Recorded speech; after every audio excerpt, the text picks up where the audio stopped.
Assalamualaikum warahmatullahi wabarakatuh. Saya Terlina Arvinta Munarfa. Pada kesempatan kali ini, saya akan menjelaskan mengenai digital entrepreneurship. Kenapa materi ini saya pilih hari ini? Mengingat bahwa hari ini kebutuhan mengenai digital marketing begitu penting bagi para entrepreneur muda. Mengapa dikatakan penting? Karena kemajuan teknologi informasi dan komunikasi di era disruptif ini menjadi hal yang harus dan wajib kita pahami dan kita lakukan sebagai bagian dari strategi pemasaran pada dunia kewirausahaan. Kemudian kita mengingat lagi bahwa era pandemi COVID semakin mengakselerasi dan membuktikan betapa pentingnya digital marketing bagi dunia kewirausahaan, karena ketika orang sudah tidak bisa mengakses secara konvensional beberapa media promosi atau media pemasaran yang dilakukan, maka media digital menjadi satu-satunya solusi dalam masa pandemi COVID ini, sehingga terbuka peluang dan kesempatan bagi para wirausahawan untuk tetap bisa melakukan promosi dan pemasaran melalui pemanfaatan media digital. Jadi pada mata kuliah kewirausahaan ini saya ingin memperkenalkan beberapa hal mengenai digital marketing yang perlu dipahami oleh para pelaku wirausahawan muda. Baik, sebelum kita masuk tentang apa itu digital marketing dan bagaimana implementasi dari digital marketing, dimulai dari merancang sebuah strategi yang menggunakan konsep digital marketing sampai dengan mengimplementasi dan melakukan evaluasi atau controlling, maka ada beberapa fenomena atau beberapa data yang akan saya ketengahkan kepada teman-teman mahasiswa supaya kita mendapatkan sebuah gambaran yang jelas tentang apa sih kondisi kita sekarang gitu ya, dan mengapa sih digital marketing itu begitu penting untuk dipelajari dalam konsep kewirausahaan kita ya. Baik, saya akan sharing beberapa data melalui PowerPoint saya.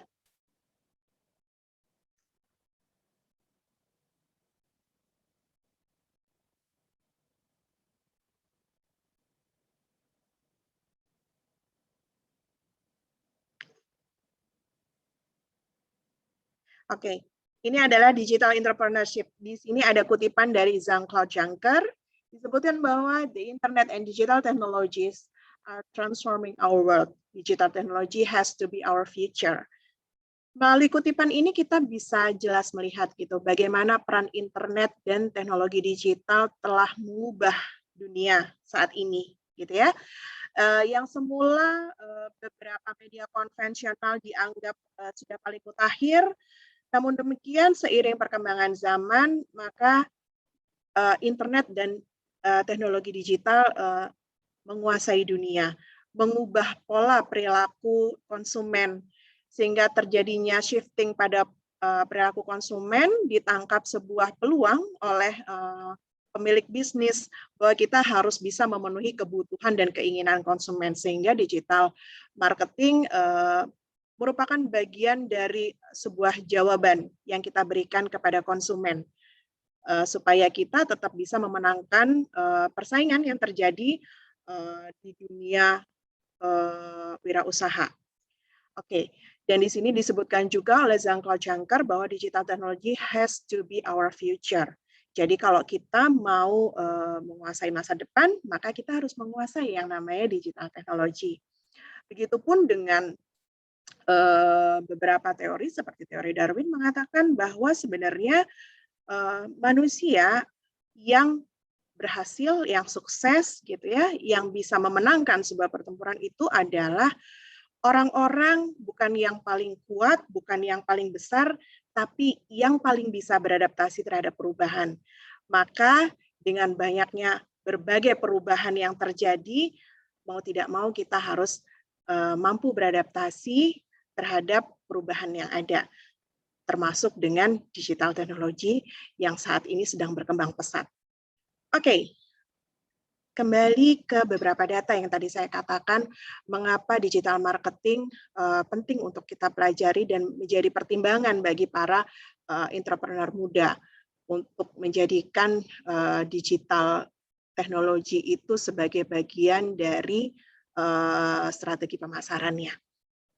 Oke, ini adalah data di tahun 2019, Januari 2019. Terlihat pada saat itu populasi di Indonesia adalah 268,2 juta. Gitu ya.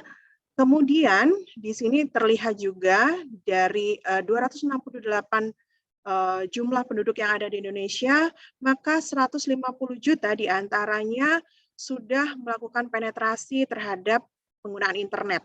Ya, jadi mereka sudah menggunakan internet. Kemudian keseluruhan dari pengguna internet ini sudah mengakses atau aktif menggunakan sosial media. Gitu. Bahkan di data ini juga terlihat bahwa dari 150 juta pengguna media sosial aktif ini, maka dia menggunakan atau mengakses media sosialnya menggunakan mobile phone itu sekitar 130 juta. Jadi hampir 80% dari pengguna aktif media sosial mereka mengakses menggunakan smartphone. Yang artinya hampir seluruh atau kebanyakan orang saat ini menggunakan smartphone. Smartphone bukan lagi menjadi barang mewah, setiap orang menggunakannya. Dan setiap smartphone itu sudah pasti ada aplikasi media sosial di dalamnya. Sehingga mengapa beberapa pemasar saat ini menggunakan media sosial sebagai strategi pemasarannya. Mengingat bahwa banyak konsumen yang telah aktif menggunakan sosial media melalui smartphone-nya. Baik, data yang berikutnya adalah kalau tadi adalah data di tahun 2019, maka ini adalah 1 tahun berikutnya di Januari 2020, terlihat di sini ada penambahan 1,1% populasi yang tadinya 260-an tumbuh menjadi 1,1%. Di sini ada penambahan sekitar 2,9 juta penduduk Indonesia. Kemudian ketika penduduknya bertambah sebesar 1%, ternyata pertumbuhan penggunaan mobile phone, penggunaan smartphone di sini adalah tumbuh sebesar 4,6%. Jadi lebih cepat pertumbuhan penggunaan mobile phone dibandingkan pertumbuhan jumlah populasi.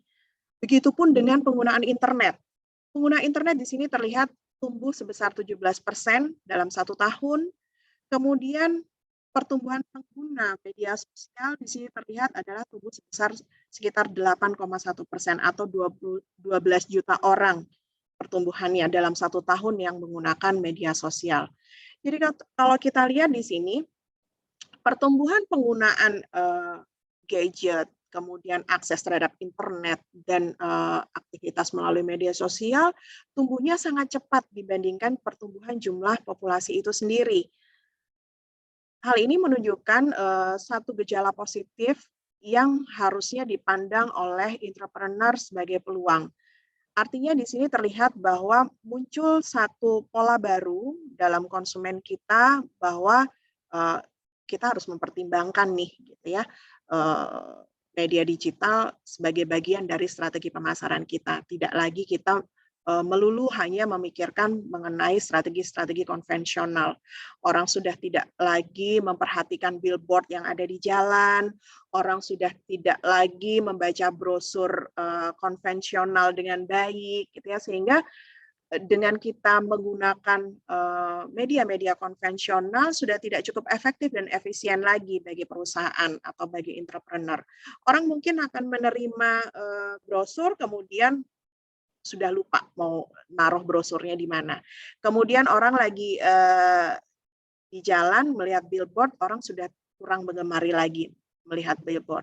Karena artinya kalau dia tidak lewat jalanan itu lagi, maka billboard itu sudah tidak terbaca lagi atau tidak terlihat lagi. Berbeda halnya ketika sebuah advertising ditempatkan pada media-media digital, seperti contohnya diletakkan pada media sosial, maka kita bisa lihat di data berikutnya bahwa average daily time spent using the internet via any device itu terlihat rata-rata di Indonesia orang menghabiskan menggunakan gadgetnya untuk mengakses internet itu kurang lebih 8 jam 36 menit atau 8,5 jam per hari, itu rata-rata. Padahal kalau kita kembalikan ke diri kita sendiri, mungkin kita lebih dari 8,5 jam kita menggunakan internet atau mengakses internet. Internet itu mungkin bisa jadi kita mengakses dari kita mulai buka mata, memulai aktivitas, kita sudah buka internet. Dan itu akan kita lakukan sepanjang hari sampai dengan kita mengakhiri aktivitas kita di hari itu. Maka bisa ini menjadi peluang yang besar gitu ya bagi entrepreneur untuk menggunakan media digital sebagai media promosi atau pemasarannya. Gitu. Oke, di sini juga ada average daily time spent using social media. Orang itu rata-rata buka sosial media bisa sekitar 3,5 jam per hari. Bahkan ini mungkin lebih, karena ini data tahun 2019, kita sekarang ada di 2021, mungkin lebih panjang dari itu. Apalagi yang seperti tadi di awal saya katakan, bahwa selain era disruptif atau revolusi industri 4.0 yang sekarang banyak digaungkan orang, kenyataan bahwa pandemi COVID ini telah mengakselerasi penggunaan media digital. Ketika kita semua dibatasi mobilitasnya untuk keluar rumah, orang di rumah melakukan segala aktivitasnya, maka semakin banyak waktu yang kita habiskan untuk mengakses internet dan media sosial. Jadi ini sudah menjadi peluang yang tidak hanya di Indonesia, tapi secara global, bahwa penggunaan media digital ini menjadi kebutuhan utama bagi seluruh konsumen yang ada. Oke, kemudian di sini ada data juga di tahun 2019 tentang beberapa sosial media platform yang paling banyak digemari oleh pengguna media sosial. Yang pertama di sini ada YouTube, ada WhatsApp, ada Facebook, ada Instagram, ada Line, ada Twitter, dan seterusnya. Artinya, kenapa ini dilakukan rating? Ini menjadi suatu wawasan baru atau informasi bagi para pelaku usaha. Setidaknya, para pelaku usaha bisa mempertimbangkan bahwa dia harus memasang sebuah iklan melalui media-media atau melalui media sosial platform ini. Karena ternyata media sosial ini yang paling banyak dikunjungi oleh pengguna sosial media. Hal ini mungkin bisa kita refleksikan ke diri kita sendiri gitu ya. Sebenarnya kalau di handphone kita itu ada media sosial apa aja sih yang sering kita buka? Nah, sepertinya kalau kita merefleksikan ke diri kita sendiri, ya tentunya yang ada di mungkin 4 teratas ini pasti ada di setiap handphonenya orang gitu ya. Pasti ada YouTube, kita pasti aktif menggunakan WhatsApp, kita pasti punya Facebook account, kita pasti punya Instagram account. Dan mungkin sekarang Twitter sudah mulai naik lagi gitu ya. Sementara dulu sempat naik, kemudian sempat menurun, dan sekarang mulai banyak lagi yang pakai Twitter gitu ya. Jadi ini bisa menjadi pertimbangan bagi para pemasar untuk mengiklan atau aktif bersosial media sebagai media promosi atau media pemasarannya. Baik, ini ada beberapa data, beberapa fenomena yang kita hadapi yang menjadi pertimbangan kenapa wirausahawan muda perlu atau memandang penting untuk aktif atau untuk merancang sebuah strategi dalam konteks digital marketing. Ya. Oke, kalau kita bicara tentang digital marketing, maka kita sedang berbicara tentang bagaimana merancang sebuah strategi, gitu ya, rencana strategis yang kita lakukan agar usaha kita menjadi tumbuh dan berkembang, agar produk kita lebih dikenal, agar kita mampu berdaya saing dengan persaingan yang ada di lingkungan kita. Maka di sini saya akan menggunakan konsep SOSTEC marketing diagram. SOSTEC itu ada situation analysis, kemudian O-nya ada objectives, kemudian ada S-nya strategi, kemudian T-nya ada tactics, kemudian ada A actions, kemudian ada C itu adalah control. inilah yang nantinya akan kita rancang dan kita sebut Sostek ini adalah sebagai pemasaran digital yang akan kita susun, yang akan kita rancang untuk usaha kita. Oke. Berangkatnya pertama adalah di situation analysis. Kalau kita mau menggunakan digital marketing, maka kita perlu tahu dulu nih, gitu ya. Situation analysis ini adalah menjelaskan tentang where are we now, atau sekarang posisi kita sedang berada di mana sih. Kemudian selanjutnya, ketika kita sudah menyusun tentang situation analysis, kita akan menyusun pula sebuah objektif atau tujuan. Where do we want to be? Gitu ya. Jadi sebenarnya kita mau tujuannya apa sih? Gitu ya. Sehingga kenapa? Kalau kita udah tahu posisi kita sekarang dan tujuannya kita apa, kemudian langkah berikutnya adalah tentang strategi. Maka strategi ini akan membicarakan how do we get there, atau bagaimana caranya kita bisa mencapai tujuan itu. Kemudian kita akan persempit atau kita akan mengerucutkan lagi tentang strategi yang sudah kita buat. Jadi berikutnya adalah disusun taktik gitu, atau di sini keterangannya adalah how exactly do we get there. Jadi cara-cara yang lebih generik yang kita lakukan untuk mencapai tujuan kita itu seperti apa sih, ya. Kemudian kita mulai dengan actions-nya gitu ya, atau the details of tactics. Kemudian jangan lupa di akhir kita juga perlu melakukan yang namanya kontrol. Kontrol ini adalah how do we monitor performance. Jadi kita perlu menyusun yang namanya key performance indicator. Apakah langkah-langkah yang sudah kita susun, strategi yang sudah kita buat, action yang sudah kita lakukan, sudah cukup bisa memenuhi target kita, sudah cukup bisa mengarahkan kita pada tujuan yang kita inginkan. Ya, itu adalah fungsinya kontrol. Ketika misalkan belum, maka kita akan kembali. Karena ini adalah sebuah siklus, maka kita akan kembali. Sebenarnya situasinya kita balik lagi, kita menilai posisi kita ada di mana, kemudian kita akan melakukan apa, dan seterusnya.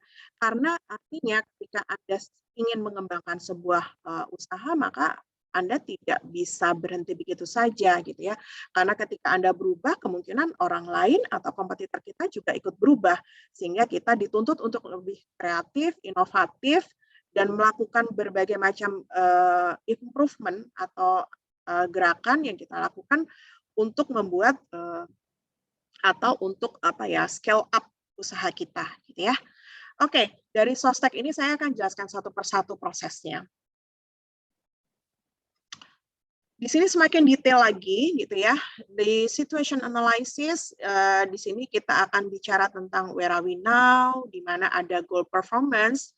Kita kenal bahwa ada 5S dalam digital marketing. 5S dalam digital marketing ini adalah ada sell, gitu ya. Jadi kita harus catat dulu, gitu ya. Posisi kita sekarang itu sell-nya kayak gimana sih, gitu ya. Sales kita kayak apa, tingkat penjualan kita seperti apa.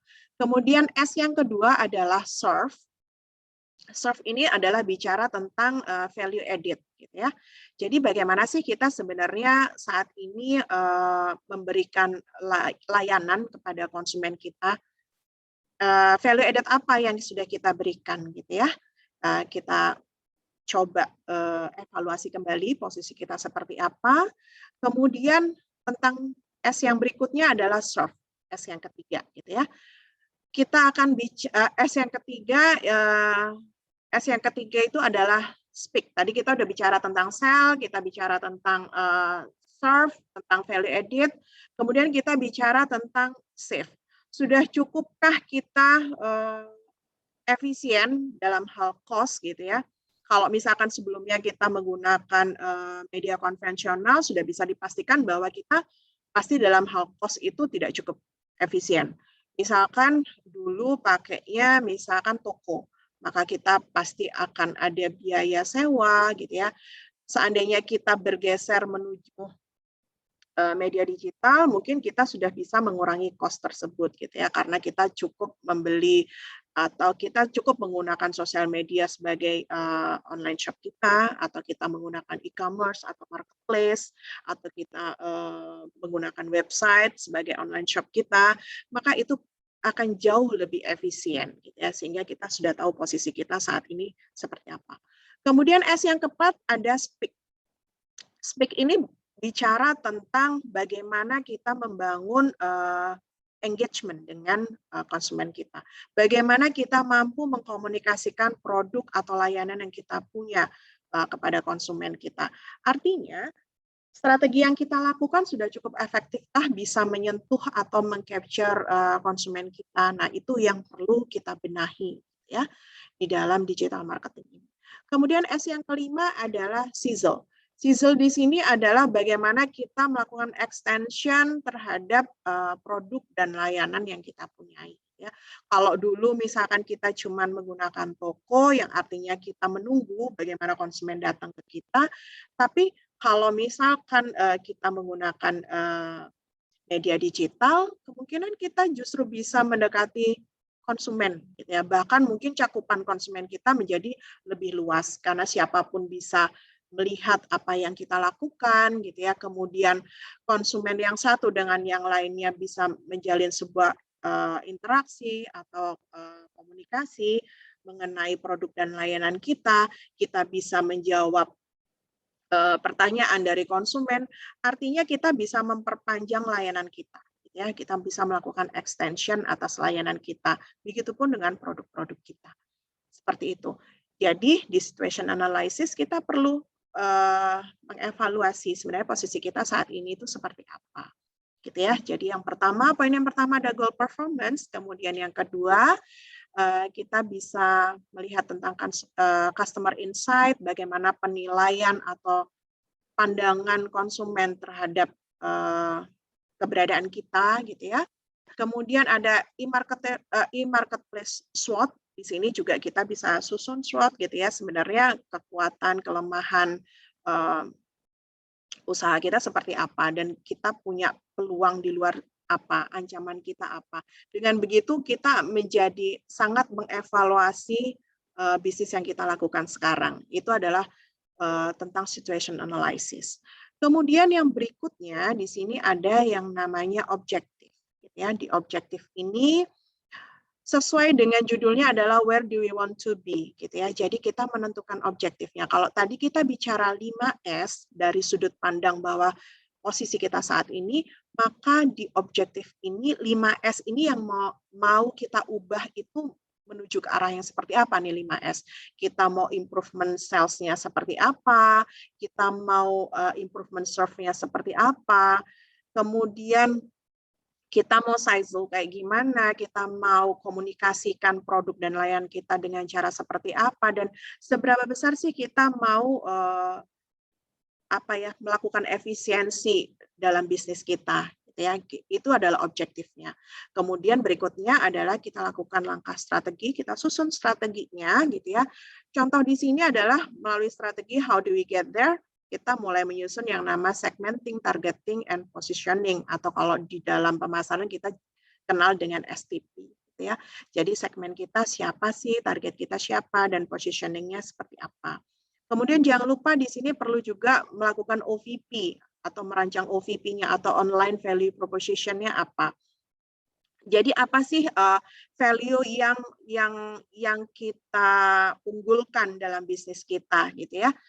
Keunggulan value kita apa dibandingkan yang lain, itu harus jelas gitu. Kemudian ada sequence. Di sini ada keterangannya credibility before visibility. Jadi bagaimana kita meningkatkan kredibilitas kita melalui media digital, ya. Misalkan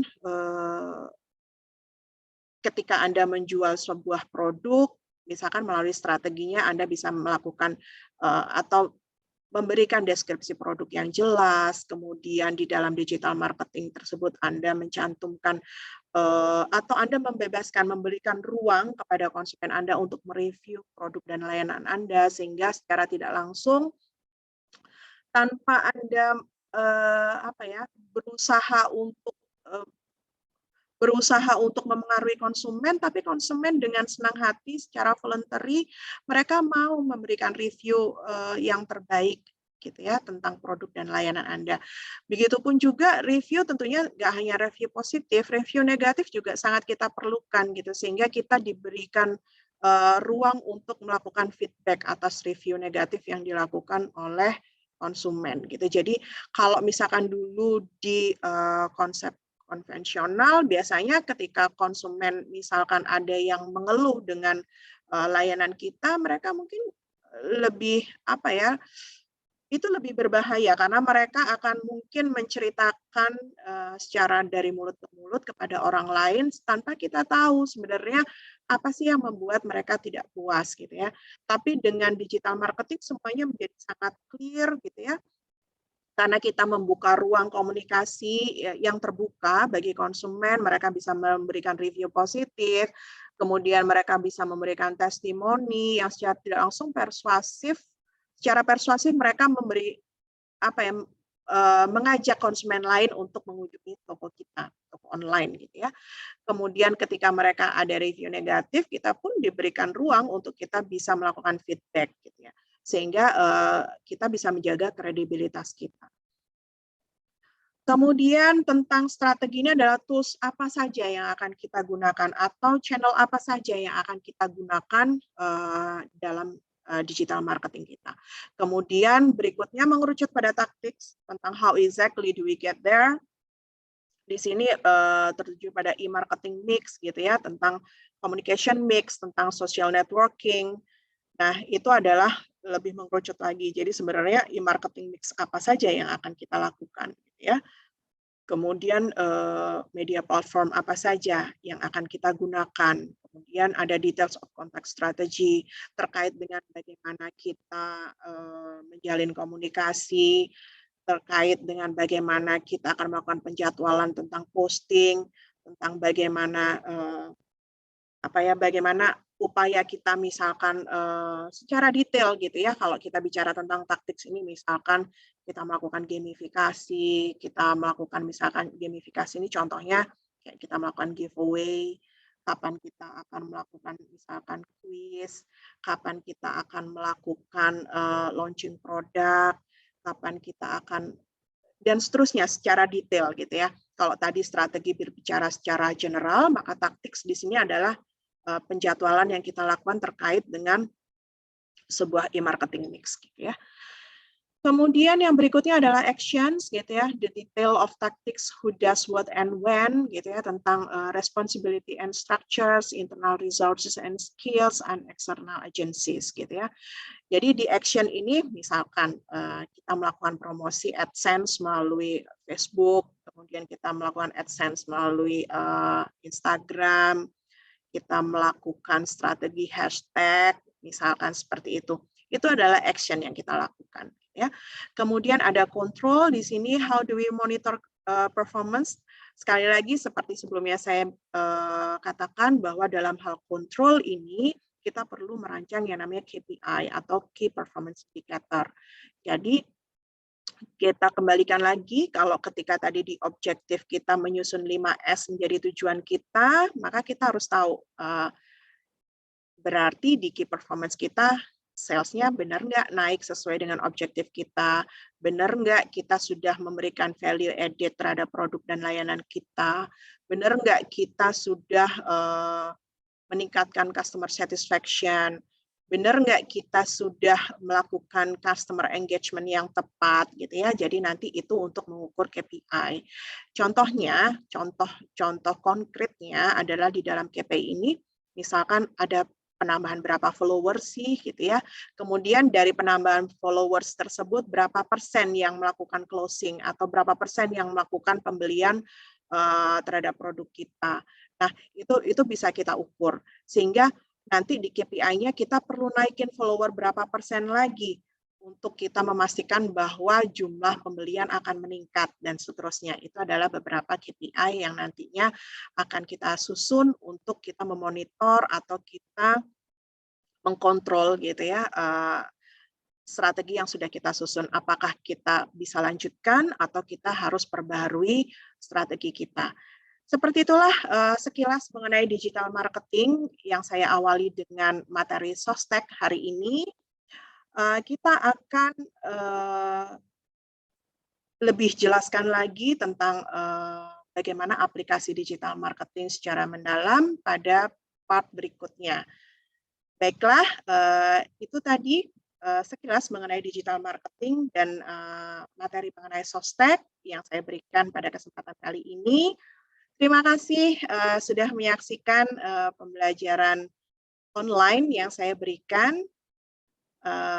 Saya akhiri. Assalamualaikum warahmatullahi wabarakatuh. Bye-bye.